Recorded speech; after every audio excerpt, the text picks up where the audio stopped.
échelle. Achilash tiyalina. Manger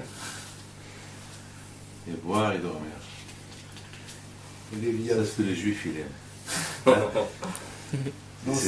Ça c'est la mida d'Abraham Avinu.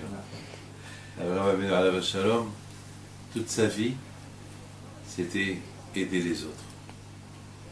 S'occuper de leur nourriture, de la boisson et dormir. C'est ça le hesed. Et une fois qu'il a donné ça, alors après, il leur parlait d'Hachem. Jamais il a parlé d'Hachem avant. Avant de, déjà, on dit Ta'amo okitov Hachem. Une fois que vous goûtez, là vous allez découvrir Akadosh Baruch Hu. Et c'est ce que je dis. Une fois qu'ils ont goûté le manger d'Abraham Avinu, alayhi shalom, Eshel, Achila, Shtiyalina, une fois qu'ils ont goûté, alors là, ils découvrent la grandeur de Akadosh Baruch Hu. Et je pense qu'au Darab, je m'adresse à vous, que vous avez donné la vie à des centaines de Bahreïn, parce que beaucoup de gens ont parlé de vous. Beaucoup. Ils ont parlé de ce que vous faites dans cette école Eshel.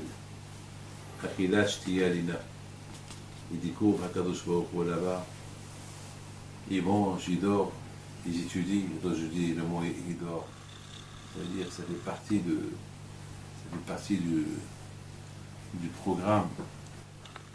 Dormir, ça veut dire les endormis du monde matériel.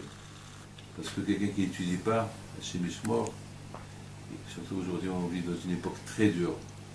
Une époque, chez Mishmor, vous savez, lorsqu'on entend mariage, ce qui se passe dans les mariages aujourd'hui, ça choque. Jusqu'à maintenant, je suis encore choqué. Je n'arrive pas à comprendre, je n'arrive pas à saisir tout ce qui se passe aujourd'hui dans le monde. Aujourd'hui, on a besoin d'endormir nos jeunes de ce monde matériel, de ce monde qui n'est pas religieux, qui est laïque, et les rapprocher à Akadosh Baruch Hu dans l'école Eshel. On leur donne l'espoir. Ceux qu'ils n'ont pas pu réussir ailleurs, les Shivou Bedafka, ils ont réussi. Ça veut dire qu'à un moment donné, on a cru que c'était fini pour eux. Et voilà. D'ailleurs, je voudrais raconter une petite histoire. Il y avait une fois le Rambam. Le Rambam, au départ, il ne voulait pas étudier.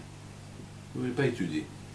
Un jour, son père, Rabbi Mimoun, il lui a dit, bon, je ne vais pas étudier mon fils, alors que tu as des capacités, alors je vais t'apprendre un métier, être cordonnier. Et le Rambam est d'accord. Il est parti pour apprendre la cordonnerie.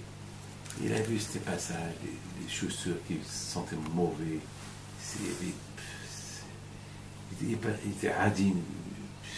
Il n'a pas aimé ce métier. Il vient chez son père. Il dit, papa, je m'excuse, ramène-moi à la yeshiva. Je ne peux pas être cordonnier. Son père lui dit, mon fils, tu as ou être un jour un gadol d'or ou être cordonnier. Il a dit, gadol d'or, je ne sais pas. Cordonnier, je sais que je ne veux pas. Et il a commencé à étudier. Et il est devenu un Rambam. C'est-à-dire que chacun a un potentiel. Si vous n'étiez pas là, il s'est apparu au 19e pour s'occuper de Eshel, de tous ces Bahreïn, on aurait perdu beaucoup des centaines de Bahreïn. Donc c'est normal que tout le monde doit vous aider. Et chacun de vous ici ce soir, que chacun de vous se retrouve à Behim Pinto, que vous donne bracha, que la bracha